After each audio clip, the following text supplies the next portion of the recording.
बेटा, हमारा हिंदी का नया चैप्टर आज स्टार्ट है, जिसका नाम क्या है? सच्चा सौदा। सच्चा सौदा। सौदा। सुनो। बालक नानक का जन्म 15 अप्रैल सन 1469 ईस्वी और जन्म साखी के अनुसार 3 वैशाख संवत 1526 को लाहौर के कस्बे तलवंडी में हुआ था। कहाँ हुआ था जन्म? कहाँ पे? तलवंडी में। किसका? बालक नानक का। गुड।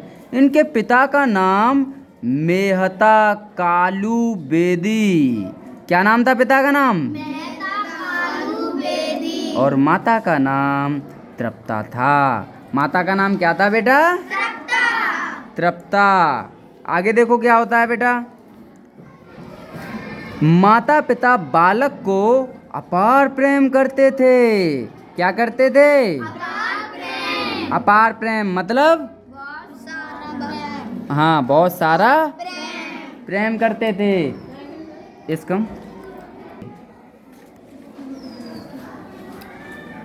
बालक की एक बड़ी बहन का नाम नानकी था। क्या था? नानकी। नानकी था।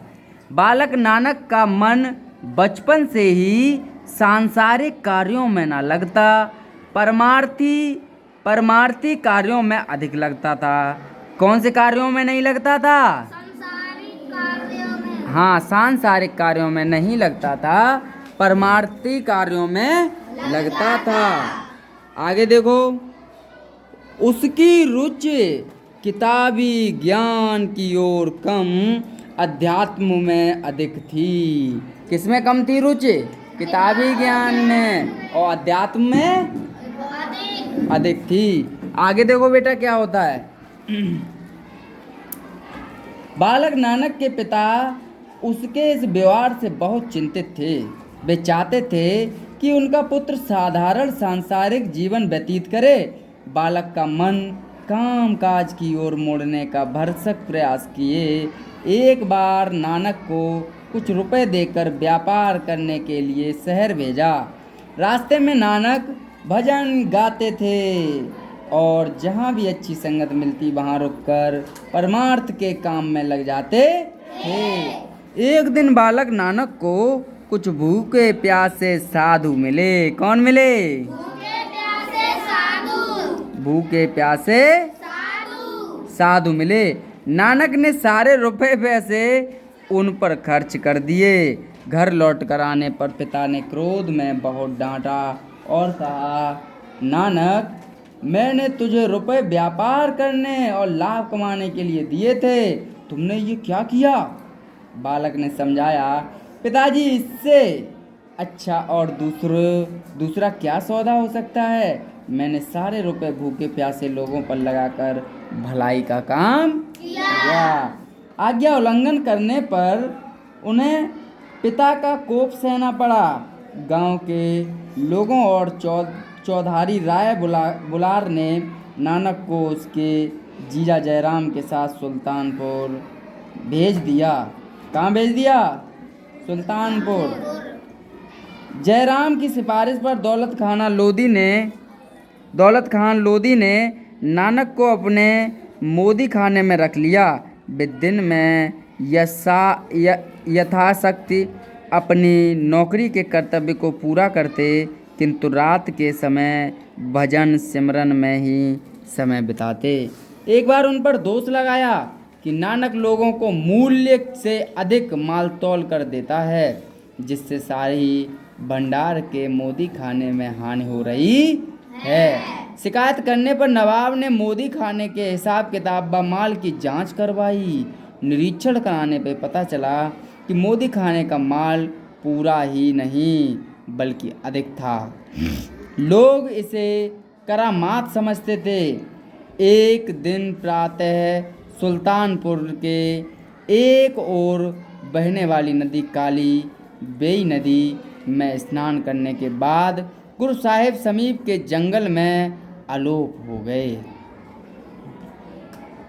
एक दिन प्रातः सुल्तानपुर के एक ओर बहने वाली नदी काली बेई नदी में स्नान करने के बाद गुरु साहिब समीप के जंगल में आलोप हो गए। वास्तव में उन्हें वहाँ समाधि की अवस्था में अपने अंदर परमात्मा की प्राप्ति का एहसास हुआ।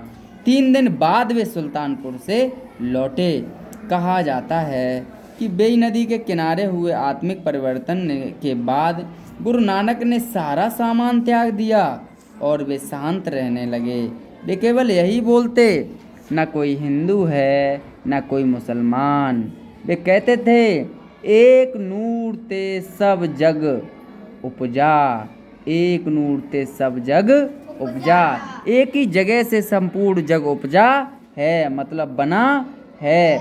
अब माई मर्दाना गुरु साहिब के साथ रहने लगे।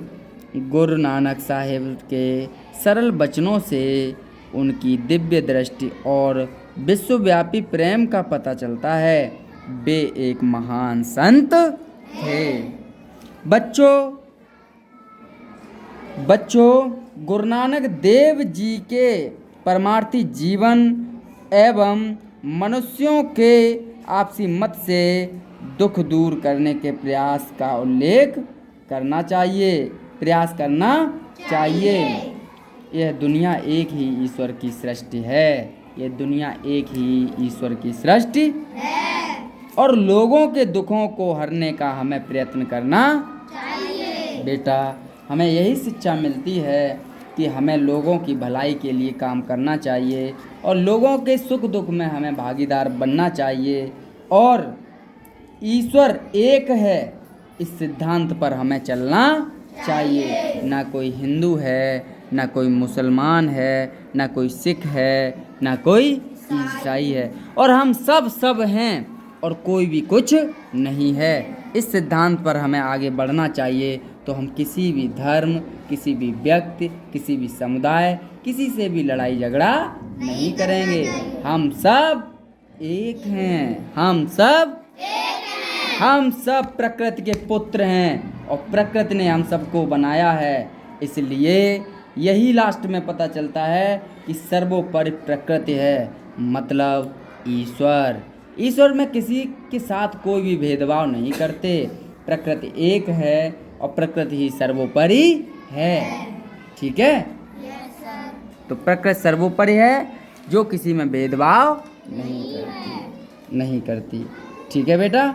तो हम अच्छा काम करेंगे, प्रकृति से प्रेम करेंगे, प्रकृति के लिए कार्य करेंगे, पेड़ पौधे लगाएंगे, प्रकृति की भांति व्यवहार करेंगे।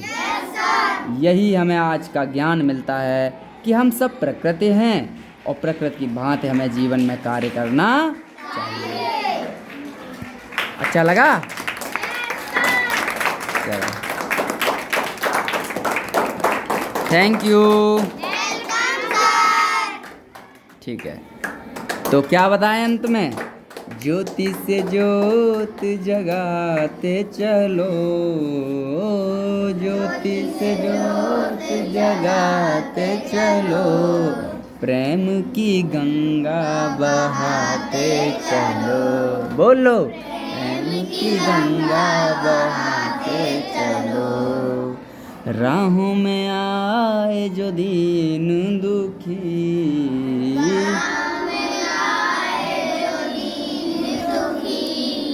राहों में आए जो दीन दुखी, सबको गले से लगाते चलो,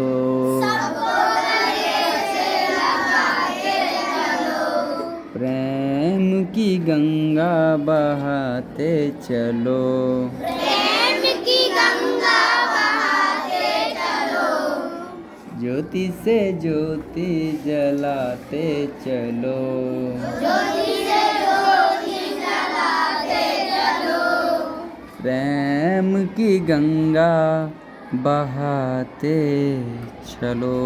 प्रेम की गंगा बहाते चलो। शिक्षा मिली बेटा? Yes sir. Thank you class. Welcome sir. तो ये 4th क्लास के बच्चे हैं प्यारे। ठीक है, लाइक करो, सब्सक्राइब करो और कमेंट करो।